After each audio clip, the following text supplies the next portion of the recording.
الحمد للہ رب العالمین والصلاة والسلام على اشرف الانبیاء والمرسلین وعلى آلہ وصحبہ وذریاتہ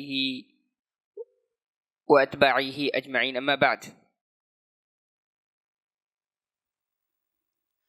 عن ابی ہریرہ رضی اللہ عنہ قال نہى رسول اللہ صلی اللہ علیہ وسلم عن بیعتین فی بیعہ رواہ احمد والنسائی وصححہ الترمذی ابن حبان ولأبی داود من باع بیعتین فی بیعت فلہ اوکسہما او الربا. محترم حاضرین، آپ کے سامنے باب الشروط وما نہی عنہ کی تحت حضرت ابو ہریرہ رضی اللہ تعالیٰ عنہ کی حدیث کی شرح کا سلسلہ چل رہا ہے. اس حدیث کا ترجمہ ہے کہ حضرت ابو ہریرہ رضی اللہ تعالیٰ عنہ یہ اس حدیث کے راوی ہیں. انہوں نے کہا کہ اللہ کے نبی صلی اللہ علیہ وسلم نے ایک بیع میں دو بیع سے منع کیا ہے، یعنی ایک خرید و فروخت میں دو خرید و فروخت سے منع کیا ہے. اس حدیث کو امام احمد نے، نسائی نے روایت کیا ہے، امام ترمذی رحمۃ اللہ علیہ نے اور ابن حبان نے اس کو صحیح قرار دیا ہے. اور ابو داؤد کی ایک روایت میں ہے من باع بیعتین فی بیعت، جس نے ایک بیع میں دو بیع کیا، فلہ اوکسہما، تو اس کے لیے کیا ہوگا؟ اوکسہما یعنی اقل الثمنین، یعنی ان دونوں کا کم قیمت ہوگا، ملے گا اس کو، او الربا یا اس کو ربا حاصل ہوگا. امام ابن القیم رحمۃ اللہ علیہ باع البیعتان فی بیع، یعنی ایک بیع میں دو بیع کی تفسیر کرتے ہوئے کہتے ہیں کہ ان یبیعہ السلع بمئۃ مؤجلہ ثم یشتریہا منہ بثمانین حالہ، یعنی ایک انسان دوسرے انسان کو کوئی سامان بیچ رہا ہے اور کہہ رہا ہے کہ یہ سامان تم اگر ابھی خریدتے ہو تو اس کی قیمت 80 روپے ہے، اور بعد میں خریدتے ہو تو اس کی قیمت 100 روپے ہے. کہتے ہیں فقد باع بیعتین فی بیعتین، تو اس نے، جس شخص نے ایسا کیا تو اس نے ایک بیع میں دو بیع کیا. پھر کہتے ہیں فَإِنْ أَخَذَ بِالثَّمَنِ الزَّائِدِ أَخَذَ بِالرِّبَا، اگر اس نے زائد قیمت حاصل کی بیچنے والے نے، تو اس نے یعنی اگر 100 لیا مؤجل کے بدلے میں، یعنی کہ وہ قیمت بعد میں ادا کرے گا، تو ظاہر ہے اس نے کیا لیا؟ اس نے ربا حاصل کیا، اس لیے کہ سامان کی قیمت 80 روپے ہے. وَإِنْ أَخَذَ بِالنَّاقِصِ، اگر وہ اس نے کم قیمت کو اختیار کیا، أَخَذَ بِأَوْكَسِهِمَا، تو اس کو کم قیمت ملا. کہتے ہیں وَهَذَا مِنْ أَعْظَمِ الذَّرَائِعِ إِلَى الرِّبَا، یہ ربا کے عظیم ترین ذرائع میں سے ہے، ربا کے عظیم ترین ذرائع میں سے ہے. تو کل قرض، تو یہ جان لیں کہ الوسائل لہا احکام المقاصد، کہ وسائل جو ہیں ان کو مقصد کا حکم دیا جاتا ہے. مثال کے طور پر نماز پڑھنا فرض ہے، اور نماز کے لیے وضو کرنا یہ کیا ہے؟ شرط ہے، بغیر وضو کے نماز نہیں ہوتی ہے.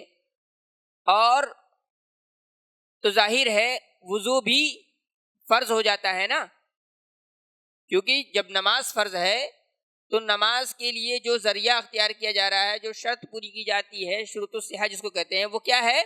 طہارت.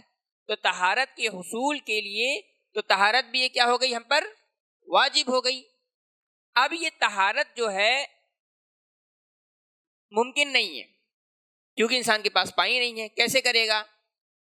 تو اگر اس کے پاس پیسے ہیں، وہ پانی خرید سکتا ہے، تو ایسی صورت میں پانی خریدنا اس پر کیا ہو جائے گا؟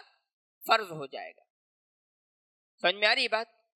مثال کے دوسری مثال سمجھیں تو یہاں پر جو وسیلہ تھا، وسیلے کو مقصد کا حکم لیا گیا. چونکہ نماز فرض تھا اس لیے طہارت فرض ہوئی، طہارت کو پورا کرنے کے لیے وسیلہ کیا اختیار کیا گیا کہ بھائی پانی خریدنا ہے، تو پانی خریدنا کیا ہو جائے گا یہاں پہ؟ فرض ہو جائے گا۔ یہاں پانی خریدنا فرض تو نہیں تھا، لیکن کیوں فرض ہوا؟ اس لیے کہ نماز فرض ہے، اس لیے کہ طہارت ضروری ہے، اس کے لیے شرط ہے۔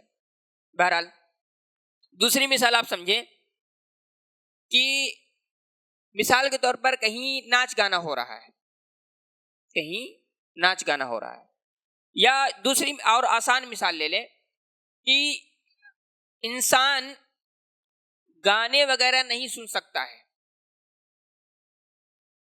الا یہ کہ وہ آلات سماع جو گانا سننے کے جو آلات ہوتے ہیں وہ خریدے، تو ظاہر ہے گانا سننا کیا ہے؟ حرام ہے۔ تو اب گانا سننے کے لیے جو وسائل اختیار کیے جائیں گے، یعنی ان جہاز کا، ان چیزوں کا خریدنا جس کے ذریعے سے گانا سنا جاتا ہے، تو اس کا خریدنا بھی حرام ہو جائے گا۔ تو یہاں حالانکہ وہ جہاز خریدنا حرام نہیں تھا، لیکن چونکہ مقصد کیا ہے؟ گانا سننا ہے، تو گانا سننے کی وجہ سے جہاز خریدنا، وہ چیز خریدنا جس کے ذریعے سے گانا سنا جاتا ہے، وہ بھی حرام ہو گیا۔ اس کو شریعت میں کہتے ہیں الوسائل لہا احکام المقاصد۔ دوسرے الفاظ میں جو میں نے دوسری مثال کی پیش کی ہے، اس کو سد الذرائع کہتے ہیں۔ سد الذرائع یعنی کوئی چیز فی نفسی ہی حرام یا حرام نہیں ہوتی ہے، لیکن وہ حرام تک لے جانے والی ہوتی ہے، اس وجہ سے اس چیز کو بھی حرام قرار دے دیا جاتا ہے۔ اس کو سد الذریعہ کہتے ہیں، یعنی اس ذریعے کو ہی بند کر دیا شریعت نے۔ تو اس حدیث میں جو کہا من باع بیعتین فی بیعۃ، تو بیع خرید و فروخت کرنا یہ کیا ہے؟ اصلاً جائز ہے، انسانی ضرورت ہے، شریعت کے اعتبار سے، ہر اعتبار سے، اور اجماع بھی ہے، مطلب ہر اعتبار سے یہ درست ہے، صحیح ہے۔ لیکن وہ بیع جو انسان کو ربا لے جائے، انسان کو سود کی طرف لے جائے، وہ بیع کیا ہوگی؟ وہ بیع باطل ہوگی۔ تو یہاں اللہ کے نبی صلی اللہ علیہ وسلم نے اس ذریعے کو ہی ختم کر دیا ہے، کہا ہر وہ بیع جس کے اندر ربوی معاملات پائے جاتے ہیں یا ربا کا کوئی عنصر پایا جاتا ہے، وہ کیا ہے؟ حرام ہے۔ تو کہتے ہیں فی الحدیث دلیل علی قاعدۃ سد الذرائع وان الامور بمقاصدها، کہ اس حدیث میں کیا ہے؟ دلیل ہے، یہ حدیث در حقیقت دلیل ہے سد الذرائع کے قاعدہ پر۔ سد الذرائع کیا؟ جیسا کہ میں نے اس کے آپ کے سامنے رکھا ہے۔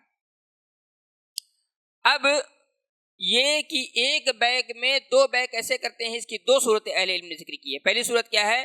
ان یقول، یعنی کوئی شخص کہتا ہے کہ بعتک ھذا الشیء بعشر نقدا، کہ میں نے تم کو یہ چیز 10 روپے میں بیچ دی ہے نقد، وب20 نسیۃ، اور 20 روپے میں جب آپ بیچی، جب آپ اس کی قیمت بعد میں دیں گے۔